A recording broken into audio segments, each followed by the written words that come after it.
दोस्तों, आज की कहानी देवियों का झगड़ा। एक बार गरीबी की देवी ज्येष्ठा देवी और धन की देवी लक्ष्मी देवी में बहस हो रही थी। दोनों इस बात पर एक दूसरे से बहस कर रहे थे कि दोनों में से कौन ज़्यादा सुंदर दिखती है। दोनों ही देवियां अप्रतिम सुंदरता की मालकिन हैं, मगर दोनों में जब तुलना की जाए तो कौन सर्वश्रेष्ठ है ये तय कर पाना देवलोक या पाताल लोक में कोई भी नहीं कर पाया। इस बहस का कोई अंत होता नहीं दिख रहा था। तभी दोनों देवियों ने अब इस मुद्दे को धरती लोक पर जाकर सुलझाने का मन बनाया। तब दोनों धरती पर जिस स्थान पर पहुँचे, तब वहाँ से एक व्यापारी गुजर रहा था।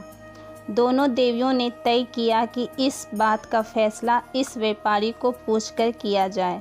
दोनों देवियों ने उस व्यापारी को अपने पास बुलाकर अपनी अपनी बातें बताई और कहा कि अब तुम ही बताओ कि हम दोनों में से कौन ज़्यादा सुंदर है। व्यापारी को ये समझते देर नहीं लगी कि दो शक्तिशाली देवियाँ खुद उसको दर्शन दे रही हैं। व्यापारी ये भी जानता था कि लक्ष्मी देवी खुश हो जाए तो जीवन में धन की कभी कमी नहीं, लेकिन अगर नाराज़ हो गई तो वो चाहे कुछ भी कर ले, उसके पास धन कभी नहीं आएगा। दूसरी तरफ ज्येष्ठा देवी खुश रहेगी तो गरीबी उससे दूर रहेगी और उनके नाराज़ होने पर गरीबी उसके मरते दम तक पीछा नहीं छोड़ेगी। व्यापारी दुविधा में पड़ गया।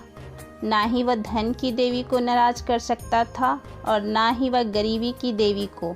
दोनों से ही दुश्मनी लेना उसको बर्बाद कर सकता था। फिर व्यापारी थोड़ा सोचने के बाद बोला, देवी लक्ष्मी, आपकी सुंदरता के आगे तब विश्व की सारी स्त्रियां फेल हैं जब आप घर के अंदर प्रवेश कर रही होती हो। देवी ज्येष्ठा, आपकी सुंदरता के बखान के लिए तब कोई शब्द नहीं मिलता जब आप घर से बाहर जा रही होती हैं।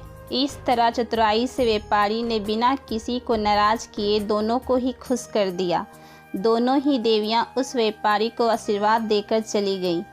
दोस्तों, चतुर और समझदार व्यापारी की कहानी हमें सिखाती है कि किस तरह से किसी मुसीबत से बाहर निकाला जा सकता है और उस मुसीबत से भी लाभ उठाया जा सकता है। दोस्तों, ये कहानी आप लोगों को अच्छी लगी हो तो हमें कमेंट करें और हमारे चैनल को सब्सक्राइब करें। धन्यवाद।